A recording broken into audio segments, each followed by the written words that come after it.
अस्सलाम वालेकुम स्टूडेंट्स, उम्मीद करता हूँ आप सब खैरियत से होंगे और अपने पेपर्स की तैयारी जो है अच्छी तरीके से कर रहे होंगे। सुबह सेकंड ईयर सिविल का मैकेनिक्स का पेपर है और हम जो है स्ट्रेस स्ट्रेन वाला चैप्टर इंतहाई है। मैं इस लिहाज से इजी भी है तो इसकी 5 पॉइंट जो है 5.8 एग्जाम्पल जो थी सॉरी 7 उसको जो है वो हम पीछे सॉल्व कर चुके हैं। आज हमने जो है 5.9 एग्जाम्पल उसको सॉल्व करना सीखना है। तो 5.9 जो है वो पेपर पॉइंट ऑफ व्यू के लिहाज से इंतहाई इंपॉर्टेंट है, क्योंकि ये इतनी लेंथ ही नहीं है, स्मॉल सी है और इसमें जो है वो थोड़ी सी लॉजिक भी मौजूद है। इसलिए ये क्वेश्चन जो है वो पेपर पॉइंट ऑफ व्यू के लिहाज से जो है वो बहुत इंपॉर्टेंट है। तो आप इसको भरपूर तरीके से जो है वो तवज्जो दे के सीखिएगा और इसको बार बार प्रैक्टिस कीजिएगा और इंशाल्लाह अगर अल्लाह चाहा हो सकता है कि यही आपके पेपर में सुबह आ जाए स्ट्रेस स्ट्रेन में से। तो अभी जो है इसका डाटा मैंने यहाँ पे तरतीब दे दिया है, डाटा बना दिया है। टाइम कम वीडियो के ऊपर लगे इसलिए जो है वो जो स्टेटमेंट है उसको रीड आउट जो है वो नहीं करवा रहा। तो हमें स्टेटमेंट में सबसे पहले ये बताया गया कि खालो कास्ट आयरन पाइप है जिसकी जो लंबाई है वो 1 मीटर है, जिसको मैंने 100 सेंटीमीटर में कन्वर्ट कर दिया और उसकी थिकनेस जो है वो 1 सेंटीमीटर है और उसके अलावा जो लोड उसके ऊपर आ रहा है वो 1,00,000 किलोग्राम है और जो स्ट्रेस जो है उसमें मौजूद है वो 1000 किलोग्राम पर सेंटीमीटर स्क्वायर है। आपने जो फाइंड करनी है चीज़ वो है उसका इंटरनल डाया यानी कि स्मॉल डी और एक्सटर्नल डाया जो है वो जो उसका कैपिटल डी है। बेसिकली यही इसमें नई बात है, क्योंकि जब एक हालो चीज़ की बात की जाती है, हालो का मतलब होता है कि अंदर से खाली, तो इसका मतलब है उसका कुछ इंटरनल डाया भी होगा और एक्सटर्नल भी होगा। यही दो चीज़ें जो हमने इसमें वो मालूम करनी है, जो कि आम क्वेश्चन से थोड़ा हट के हैं। ई की वैल्यू आपको दी गई है 10 मल्टीप्लाइड बाई 10 की पावर 5 किलोग्राम पर सेंटीमीटर स्क्वायर और स्मॉल ई यानी स्ट्रेन आपने फाइंड करनी है। उसके अलावा डेल्टा एल जो है वो आपने फाइंड करना है, यानी आपने इसमें भी 4 जो थिंग्स हैं उसको आपने फाइंड जो है वो करना है। तो हम इस तरह इसको थोड़ा नंबरिंग दे लेते हैं। तो सबसे पहले हमें जो है वो स्मॉल डी उसको फाइंड करना है। तो स्मॉल डी फाइंड करने के लिए हमें सबसे पहले पता होना चाहिए कि जो स्मॉल डी है वो किस फार्मूले में आता है। तो डेफिनेटली स्मॉल डी जो है वो एरिया के फार्मूले में आता है। अब यहाँ पे जो है वो एरिया के फार्मूले में आता है, तो मैं ज़रा यहाँ पे एरिया का फार्मूला जो है उसको लिखता होता हूँ। अब ये क्योंकि एक हालो शाफ्ट है तो उसके एरिया का फार्मूला है, तो उसका फार्मूला जो है वो थोड़ा सा इस तरह से होगा कि पाई/4 capital D square minus small D square. इस तरीके से जो है ये हालो शाफ्ट या हालो कोई भी चीज़ होती है उसका जो है वो फार्मूला होता है कि capital D square minus small D square और साथ मल्टीप्लाई हो जाता है पाई/4। तो इसके लिए जो है अब हमें अब इसमें देखें आप, तो आपके पास यहाँ कैपिटल डी है ना, आपके पास स्मॉल डी है। यही दोनों आपने इस क्वेश्चन में फाइंड आउट करने हैं। पाई की वैल्यू चले कांस्टेंट रहती है और 4 भी कांस्टेंट रहा है इस फार्मूले में। तो अगर आपके पास ए की वैल्यू हो तो फिर आप जो है इसमें से कुछ जो है वो निकाल सकते हैं। तो इसके लिए इसका मतलब है कि आपको ए की वैल्यू यानी एरिया की वैल्यू फाइंड करनी है। अब सोचना ये है कि एरिया की वैल्यू जो है वो और किस फार्मूले से जो है वो हम निकाल सकते हैं। अगर आप गौर करें तो जो स्ट्रेस का फार्मूला होता है, स्ट्रेस क्या होती है, फोर्स पर यूनिट एरिया, यानी कि एफ का फार्मूला क्या होता है, एफ किसके बराबर होता है, फोर्स यानी पी की वैल्यू हो जाए और पर यूनिट एरिया, ये फार्मूला होता है। यानी इस फार्मूले में भी जो है वो ए आता होता है। अगर हम यहाँ से थोड़ी सी वैल्यू इसकी चेंज कर दें, यानी ए इधर कर दें और पी के नीचे डिवाइड कर दें एफ को, तो हमारे पास यानी यहाँ से भी इस फार्मूले से भी हम जो है वो ए की वैल्यू फाइंड आउट कर सकते होते हैं। अब हम सिंपली इसमें वैल्यू पुट करेंगे। हमारे पास पी की जो वैल्यू थी वो थी 1,00,000 और हमारे पास जो एफ की वैल्यू दी गई है वो है 1,000। ये 3 सिफरें, इस 3 सिफरों से काट देंगे तो आपके पास जो ए की वैल्यू आ जाएगी वो आ जाएगी 100 सेंटीमीटर स्क्वायर। तो यहाँ पे एरिया की वैल्यू आपने फाइंड आउट कर ली, इसको ज़रा हाईलाइट कर देंगे, आप इन सर्कल कर देंगे। अब ए की वैल्यू आप इस फार्मूले में पुट जो है वो कर सकते हैं और आपने एफ वाले फार्मूले से यानी स्ट्रेस वाले फार्मूले से जो इसकी वैल्यू है वो आपने निकाल ली। अब ये वैल्यू आप उस फार्मूले में जो है वो पुट कर सकते होते हैं। तो इसके लिए सबसे पहले आप क्या करेंगे कि उस फार्मूले में इसकी वैल्यू जो है वो आप पुट करेंगे। तो हमारे पास जो ए का फार्मूला था उसमें था पाई/4 into capital D square minus small D square और ए की जगह पर हम लिख देंगे 100 और इधर आ जाएगा पाई/4 capital D square minus small D square. अब यहाँ तक हमने कर लिया। इसके बावजूद जो है अभी भी जो है वो हम इन दोनों में से, क्योंकि इस फार्मूले में 2 अननोन है, तो अगर एक अननोन हो तो उसको फाइंड आउट किया जा सकता है, पर यहाँ पे ये 2 अननोन है, तो इसको हमें थोड़ा-सा एक अलग जो है वो इसके लिए करना होगा। ये अगर आप देखें कि ये एक गोल शक्ल का पाइप है कास्ट आयरन का, और वो उसका इंटरनल पार्ट था, ये इसका जो है वो एक्सटर्नल पार्ट है। अब यहाँ से जो अंदर से इसका डाया है वो स्मॉल डी है, और ये जो है इस जगह पे इसकी थिकनेस है, इधर भी टी और इधर भी टी।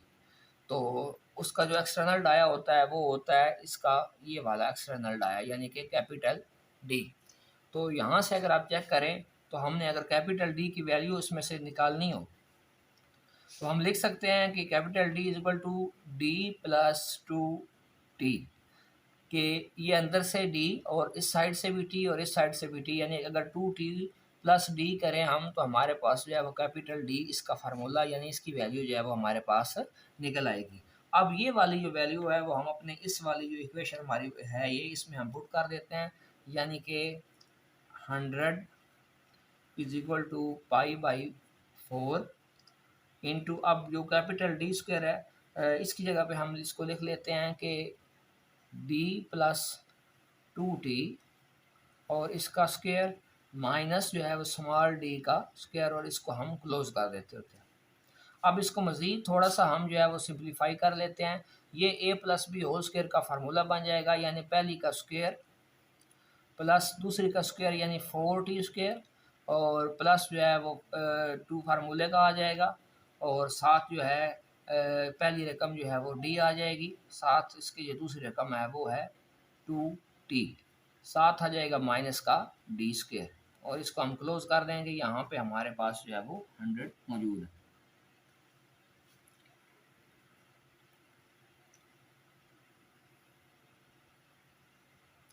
अब पाई बाई 4 को ऐसे ही लिख लेंगे, 100 को भी ऐसे ही लिख लेंगे, और डी स्क्वायर को भी इसी तरह लिख लेंगे, प्लस 4 है। अब टी की वैल्यू हमारे पास गिवन दी गई, इसकी वैल्यू पुट कर देंगे 1 का square plus 2 D as it is आ जाएगा, और आगे जो ये 2 से मल्टीप्लाई होकर इसको 4 बना लेते हैं, डी एज इट इज़ आ जाएगा, और टी की वैल्यू हमारे पास 1 है, उसको 1 लिख देते हैं, माइनस आ जाएगा डी स्क्वायर, और इसको क्लोज कर देते होते हैं। अब जो है हमारे पास ये डी स्क्वायर प्लस का, ये डी स्क्वायर माइनस का, इसको हम कैंसिल आउट कर देंगे, और उसके अलावा हमारे पास जो रह जाएगा यहाँ पे पाई बाई 4 इंटू ये 4 आ जाएगा, 1 का स्क्वायर 4 से मल्टीप्लाई 1 4 हो जाएगा, और प्लस यहाँ पे रह जाएगा 4d, ये 4d रह जाएगा, और यहाँ पे ये सिर्फ जो है वो 4 आ जाएगा। अब इसमें हम क्या करेंगे, यहाँ पे 100 हमारे पास ऑलरेडी मौजूद है, 100 को भी इधर रहने देते हैं, पाई बाई 4 को भी इधर रहने देते हैं, इसमें से हम 4 को कॉमन ले लेते हैं, और हमारे पास यहाँ पे आ जाएगा 1 प्लस डी, इस 4 को इस 4 से हम कैंसिल आउट कर देंगे, हमारे पास रह जाएगा पाई इंटू 1 प्लस डी, और इधर आ जाएगा हमारे पास 100, जो कि एज इट इज़ हमारे पास जो है वो चला आ रहा है। अब हमारे पास ये काफ़ी जो है वो सिंप्लीफाई हो गया है, अब इसको मज़ीद जो है हमने सिंप्लीफाई करना है। तो अब ये जो पाई है वो इसके साथ आके मल्टीप्लाई हो रहा है, और इधर 100 के नीचे आके जो है वो पाई डिवाइड हो जाएगा, इज इक्वल टू रह जाएगा 1 प्लस डी, और 1 प्लस डी, अब इसको कैलकुलेटर पे ज़रा सॉल्व करेंगे हम कि 100 डिवाइडेड बाई 3.142, और इसका आंसर हमारे पास आया है 31.826 is equal to 1 plus D. अब ये 1 इधर प्लस और इधर आके माइनस हो जाएगा, 31.826 minus 1 is equal to D, इसमें से -1 कर देंगे, हमारे पास आ जाएगा 30.826 इज इक्वल टू डी, और इसका यूनिट जो है वो सेंटीमीटर में होगा डेफिनेटली। अब आप स्मॉल डी की वैल्यू जो है वो यहाँ से फाइंड आउट कर चुके हैं, इसको थोड़ा आप इंसर्कल कर देंगे। अब स्मॉल डी की वैल्यू अगर आप फाइंड आउट कर चुके हैं, तो अब आपको अगर फाइंड करना हो कैपिटल डी की वैल्यू, तो वो भी आप फाइंड आउट कर सकते हैं, क्योंकि हमारे पास उसका फार्मूला था वो था डी प्लस 2t। तो डी की वैल्यू जो आपके पास निकली है वो है 30.826 प्लस 2 और t की वैल्यू 1।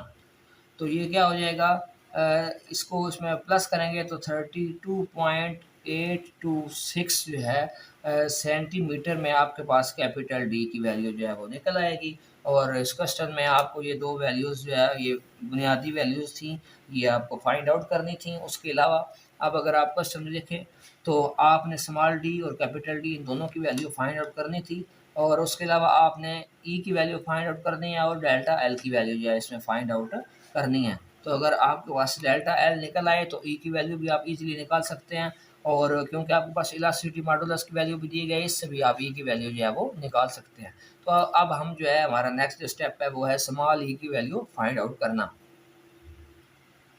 जी, तो अब आपको स्ट्रेस स्ट्रेन की जो स्ट्रेन है उसकी वैल्यू फाइंड करनी है। स्ट्रेन किसके बराबर होती है? बेसिकली जो है ये दो चीज़ों के बराबर होती है, एक होता है डेल्टा एल ओवर एल, लेकिन इसमें डेल्टा एल आपको फाइंड करना है, इस वजह से जो है और स्मॉल एल की वैल्यू भी है आपके पास जो है वो इसमें दी गई है, लेकिन डेल्टा एल आपके पास नहीं है, स्ट्रेन भी नहीं है। जहाँ दो जो है वो नामालूम हो उसको सॉल्व नहीं किया जा सकता।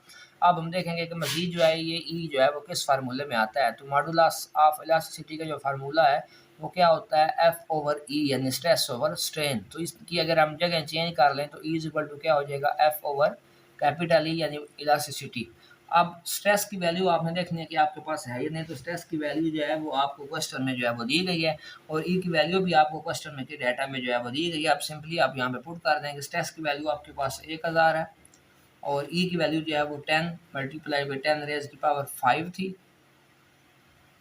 अब सिंपली आपने कैलकुलेशन करनी है, 1000 divided by 10 multiplied by 10 raise की पावर 5। तो ये आपके पास आंसर आ जाएगा, जो कि काफ़ी ज़्यादा आंसर आ रहा है। हम सबसे पहले यूँ करते हैं कि जो निचली वाली है 10 मल्टीप्लाई बाई 10 रेज़ की पावर 5, इसको सॉल्व कर लेते हैं और 1000 पे इसको जो है वो डिवाइड कर देते हैं। तो आपके पास जो आंसर आएगा वो इस तरीके से आएगा 0.001। और इतनी स्ट्रेन जो है, स्ट्रेन का क्योंकि कोई यूनिट नहीं होता इसलिए जो है इसको एज इट इज़ लिख देंगे और इसको जो है वो इंसर्कल भी कर देंगे। तो स्ट्रेन की वैल्यू आपको पास 0.00 जो है वो 1 आई है। अब आपकी एक चीज़ रह गई है जो कि है डेल्टा एल। डेल्टा एल आपको फाइंड आउट करना है, और डेल्टा एल किसके बराबर होता है? डेल्टा एल जैसा कि आपको पता कि ये फार्मूला होता है आपके पास के स्ट्रेन बराबर होती है डेल्टा एल ओवर एल की। तो यहाँ से क्या होगा, आपको डेल्टा एल फाइंड करना है तो ई ज़रब एल कर लेंगे, तो ये फार्मूला बन जाएगा ई ज़रब L, E divide multiplied by L. तो इस फार्मूले को थोड़ा तरतीब देकर आप इसकी वैल्यू जो है इसका फार्मूला बना सकते हैं। तो डेल्टा एल की वैल्यू आपको फाइंड करनी है। ई की वैल्यू है 0.001 मल्टीप्लाइड बाई एल की जो वैल्यू है वो आपको क्वेश्चन में जो है वो दी गई थी, जो कि आपके पास 100 सेंटीमीटर है। तो आप इसको जो है मल्टीप्लाई कर देंगे, मल्टीप्लाइड बाई 100 के साथ इसको कर देंगे, तो आपके पास जो डेल्टा एल आएगा वो आएगा 0.1 सेंटीमीटर। ये दो चीज़ें जो हैं वो बुक वाले ने जो है वो क्वेश्चन जिसने सॉल्व किया है बुक के ऊपर उसने नहीं निकाली, लेकिन यहाँ जो है वो मैंने आपको ये दोनों वैल्यूज़ जो है वो निकलवा दी हैं। अब ये दोनों वैल्यूज़ आप भी जो है वो निकाल सकते हैं, और अगर ये क्वेश्चन आपके पेपर में आता है तो ये दोनों वैल्यू भी आप इजीली निकाल सकते हैं। तो यहाँ तक आपका क्वेश्चन जो है वो कंप्लीट होता है।